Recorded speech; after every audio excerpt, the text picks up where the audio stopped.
And the definition of the term, in comparison, triennial versus triannual. So triennial happens every 3 years, takes place once every 3 years, compared to triannual, which occurs 3 times a year. As you can see, there's 3 reporting dates, the first, second, and third term, and the corresponding due dates. This is set up triannually to better evaluate and monitor grant-funded activities and deliverables. Next, let's look at the first term.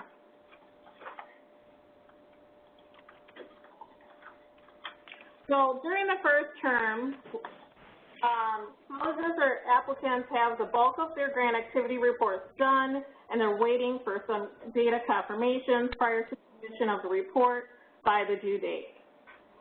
During the term, it provides you a summary of progress to date. You're able to look at grant activities and measurable outcomes and deliverables for the grant period, as well as assess and compare expenditures and what was reported in the grant application. This is also the term that allows the system office to receive a heads up of anything of which to be aware of. So looking deeper into the actual form, you'll see there's 5 sections on the first page to call to your attention. There's the due date and submission to the grant, the header, the identification information, the narrative, and the box that says for system office use only. So the procedure to complete the fillable form is basically first to pay attention to the due date, which is number 1. Then you'll know to pay attention to the header. This is what the college or the applicant is filling in. This is what you will do. So my recommendation to you is once you get your application submitted, then just fill out the forms at one time. Then you don't have to wait until later in order to scrounge around to find the information.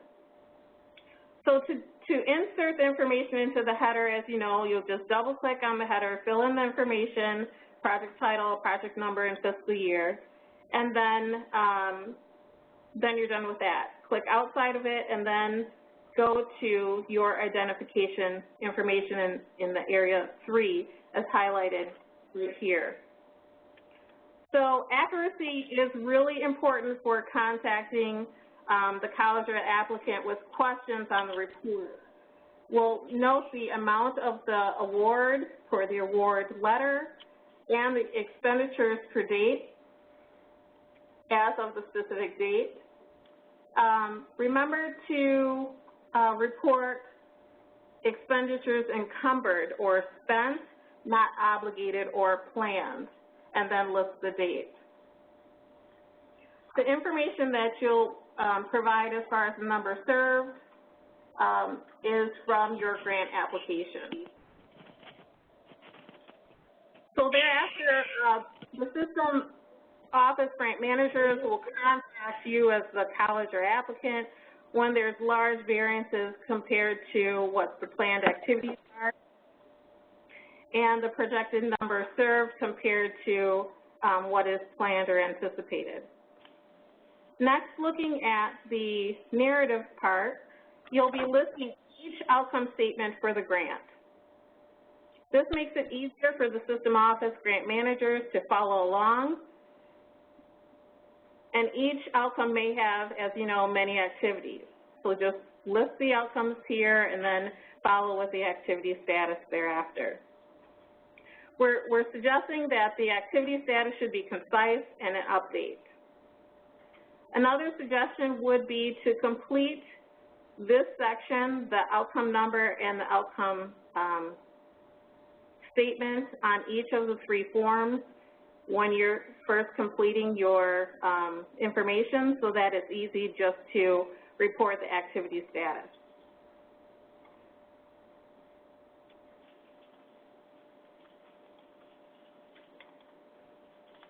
We're going to skip to the second part real quick. When you describe your anticipated revisions to the grant. It's based on changes or activities in outcomes. So this on number 2 on the actual form is where you're going to put that information. So a few things for consideration for anticipated revisions is, changes in a project is not unheard of. Of course, we're not able to predict the future, but we know that if a course is not able to be filled or an instructor is not available, those are the type of things that would lend to change in the revision. So as you know, revisions occur throughout the grant period, and we're encouraging colleges and applicants to contact the system office grant managers prior to making any revisions. And the instructions pertaining to this is found in the grant guidelines under revision after a grant award have been made section.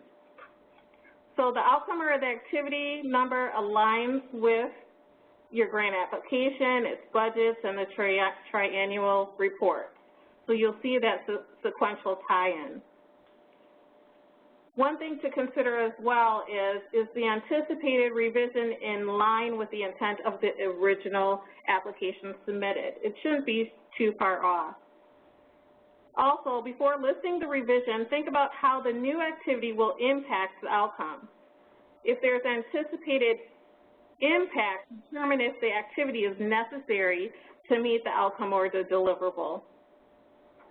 And then also to note is that the first term report is helpful for the second term report when looking at progress of the project. Again, when to contact the system office grant managers, usually when there's a budget line change beyond the 20%, there's a need for a revision, or you have questions pertaining to the progress of or changes of the original grant. Then when you look at the last part of the form, system office action, so this is where system office grant managers will note on the form required action and taken pertaining to the report. We'll be comparing reimbursements, what you've indicated on the report compared to what is expended and then submitted as far as reimbursements. So we're encouraging you to submit your expenditures for reimbursement in a timely manner. The grant managers will sign off, and then the information will be filed.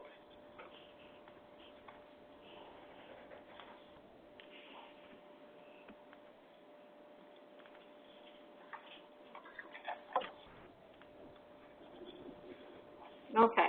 Looking at the second term for the report, this is basically an opportunity to delve deeper into the grant project outcomes and deliverables, as well as provide progress to date and barriers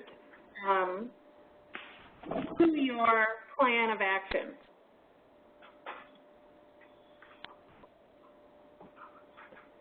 You'll note any need for revisions as well as questions or changes.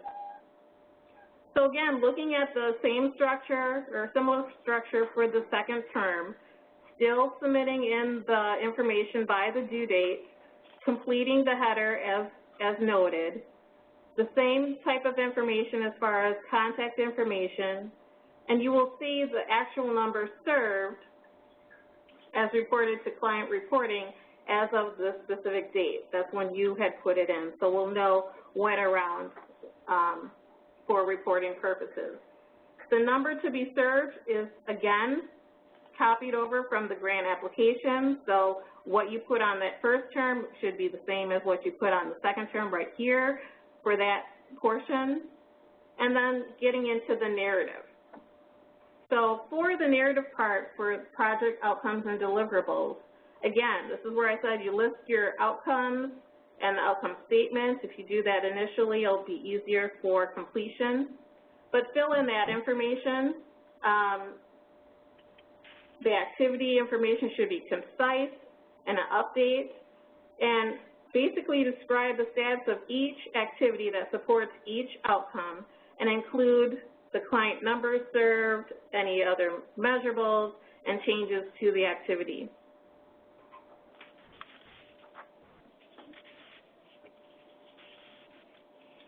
As far as fiscal review, again, the managers will be verifying the fiscal expenditures. If you're not on target, we'll need to see a plan for action. We're looking at the second page on page 2, specify plan for funds. If your current expenditures are below 50% of the award amount, we want to know what is your plan. So say your grant project is not on target. We want to know how you plan to reallocate your funds, and then what is your plan if you haven't spent 50% of your total approved project. So keep in mind, this is a time where system managers, they need to de-obligate funds not expended on target and provide recommendations to administration pertaining to not seeing demonstrated improvement for your grant projects. As far as the programmatic review, grant activity is either reported in the client reporting system or on these reports in the narrative. So again, if the project is on target, we'll approve the report. If it's not on target, we'll continue with our recommendations for taking action. So again, this is the second term. The process has been conveyed as far as approval, internal recommendations needed, really paying attention to, what is your plan of action for these reports. And then again, on the first page, as far as comments, those will be noted by the system on our forms.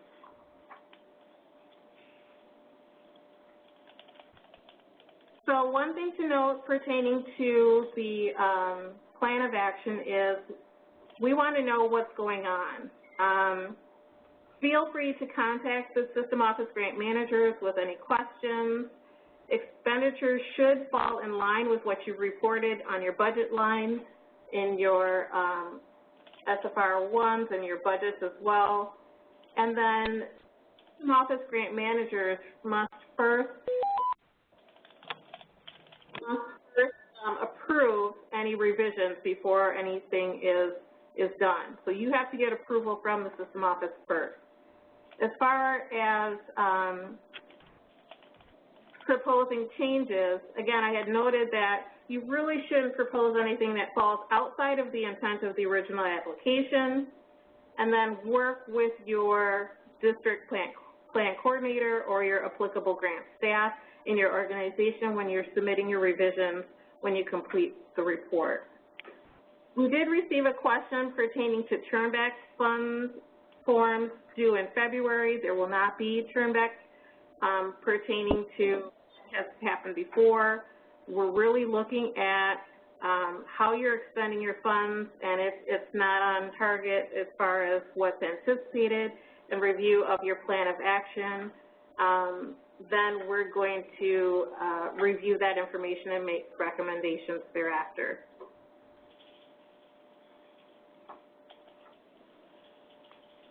So looking at the third term, this is an opportunity to report out what happened with your grant project, outcomes and deliverables. It's an opportunity as well to reflect and utilize what happened as lessons learned and turn to best practices in next grant cycle's grant applications.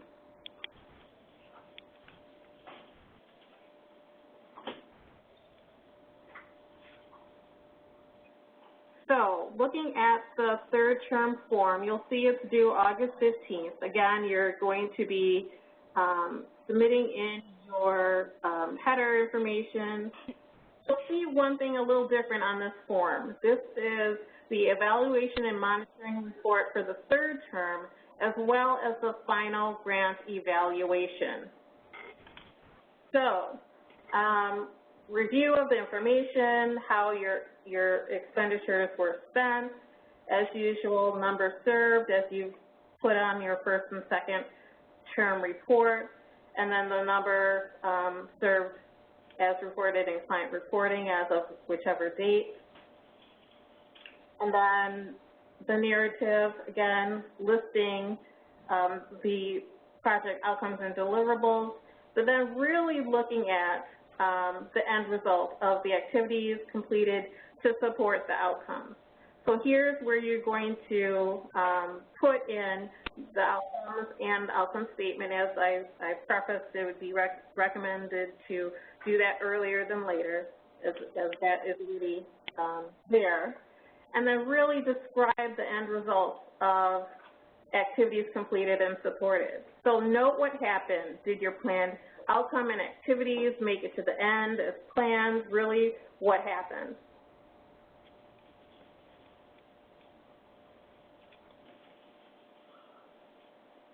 So that was the third part, and then you'll see a section for the final grant evaluation. This is where we really want to look into reflection. You know, look at the activities, what are the reasons behind changes, that change happens. Again, you'll be putting in your outcome information in your statement, and then just putting in the activity. What happened overall? You'll see on another box under the final grant evaluation, a box that indicates if items were, if grant applications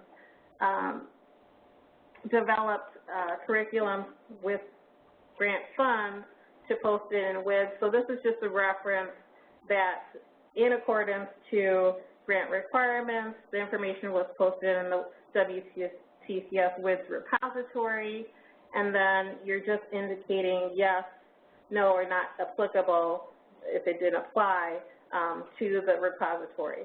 That allows for the system office grant managers to check to see that those deliverables were included in the repository.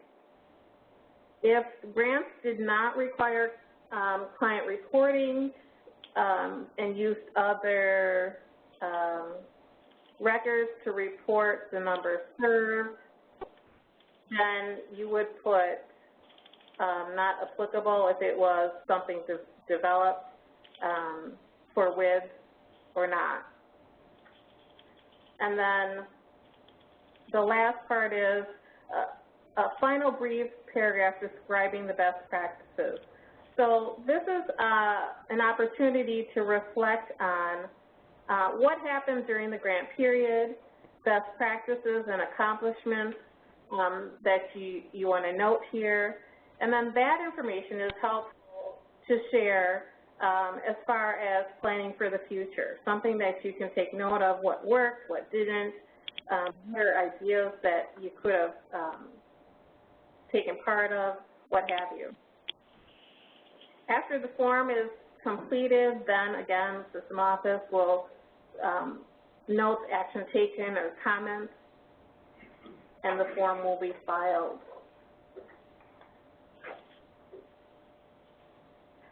So lastly, last part of this is how to make it happen. So we have some tips for you. So we suggest to meet with your district or organization's fiscal staff and colleagues, discuss progress of the grant throughout the grant period, not just when you submit your application and then wait until the forms are due, but really look at what is the progression of the grant, how is it going, are there needs for revisions, and keeping your eye on the goal. Look at the progressive improvements, if you're meeting your objectives and deliverables of the project, really assess what is going on, and describe and assess your challenges. What were roadblocks to the progression of your grant project?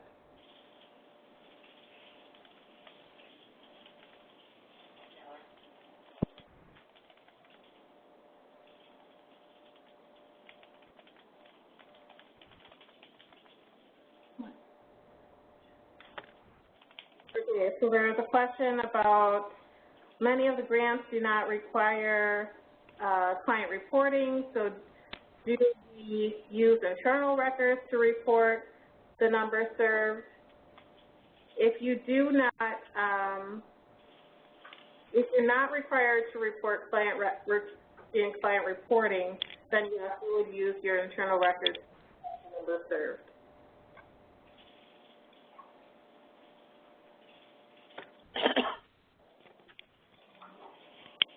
Another question was, will there still be turnback fund forms due in February? No, there will not be turnback. This is a continuing appropriation. Another question is, what is the difference between the third term report, number 1, and the final grant evaluation, number 1? Okay, so the third term report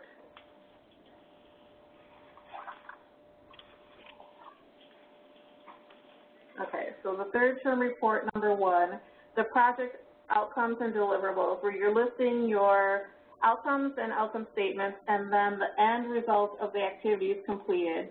So what happened at the end?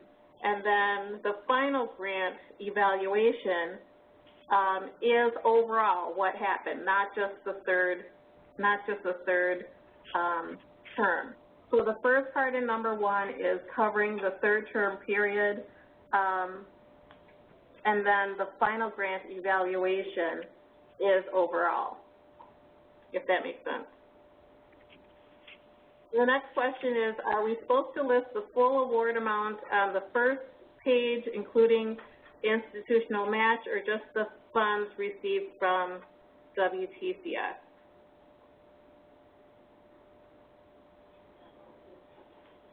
We would just report in our funds.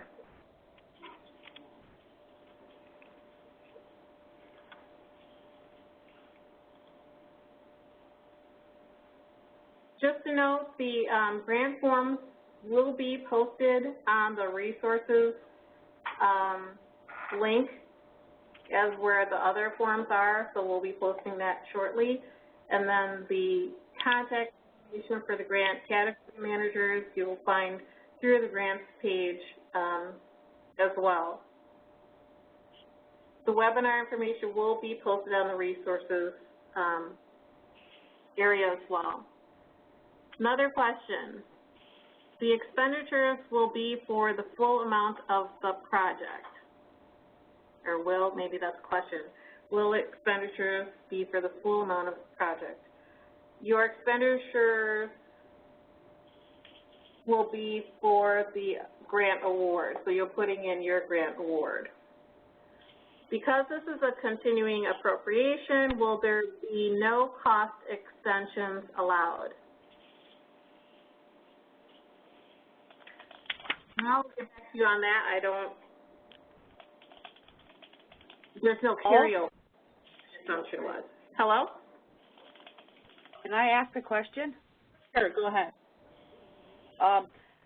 For this last grant year, are we still doing the end of the year report? Or yes. Is that all changing?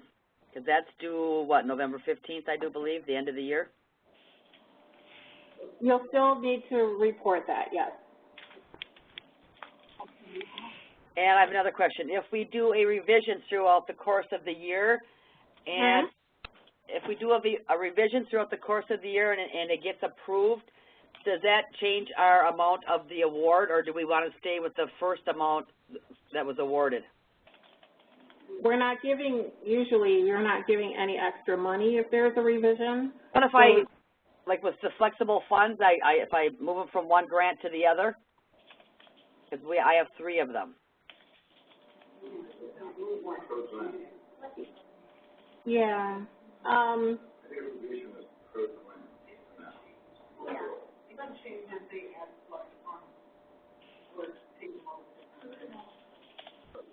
Yeah. So basically, you'll just need to put in what the latest grant amount is after your revision, but before this report is done. Okay, then I have one more question. Which grants require client reporting? Because I've been waiting to get my new password to get into the portal, and I haven't received that yet. Maybe I don't have to do client reporting anymore. Are you, okay, so I'm from the LTO college. Okay, so you can just contact Mike Carney in regards to that, and he can help you out.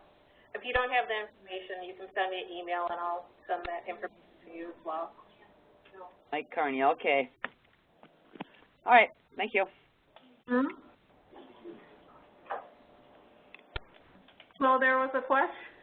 So there was a question if you can move money between projects if we are awarded multiple grants.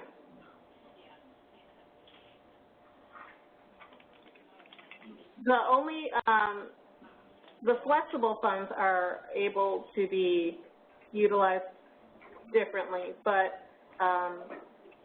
your award is your award, so you're supposed to basically hold to those grant category awards.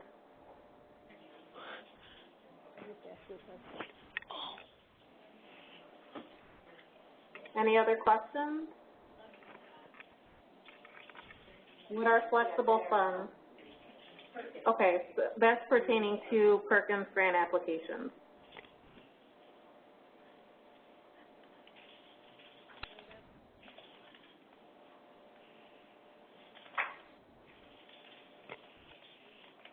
Any other questions?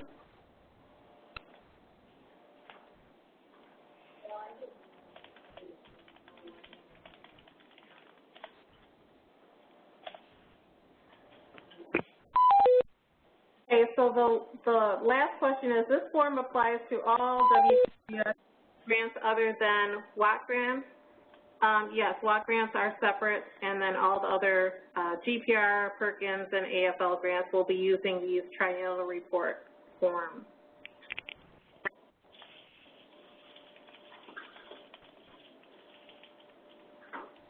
That being all the questions, we'll conclude with the call unless there's anything further. Feel free to contact me with any questions that you have. We'll provide the responses as well for your review and reference. And any other questions you might have after the call, feel free to contact me or your grant category. Thank you.